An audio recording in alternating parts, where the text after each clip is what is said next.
Ayan guys. Ito sa mga alimango naman tayo.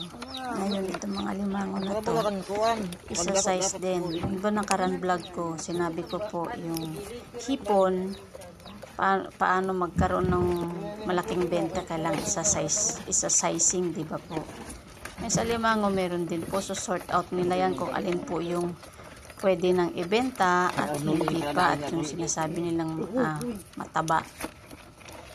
Ayan o, yung alimango kumakawala sa lalagyan niya.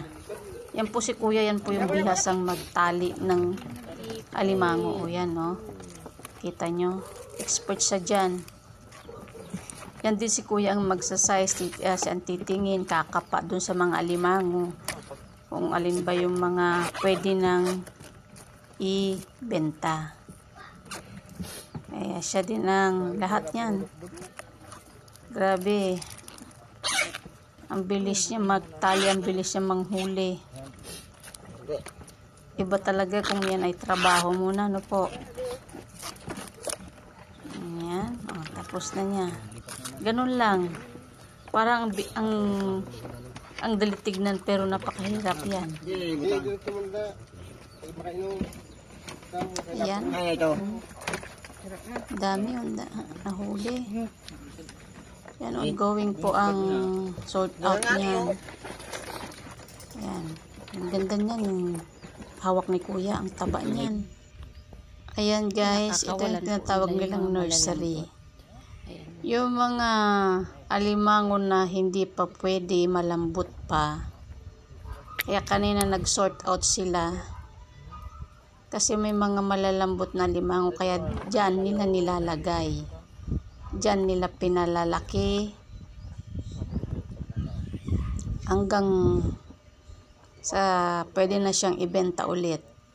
Yan tinatawag nilang nursery. Sa lahat po ng fish pan, may nursery talagang tinatawag. Ewan ko po sa iba kung meron.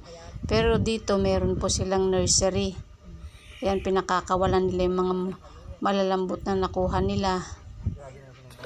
Malalambot yung malambot pa yung talukap yata yan.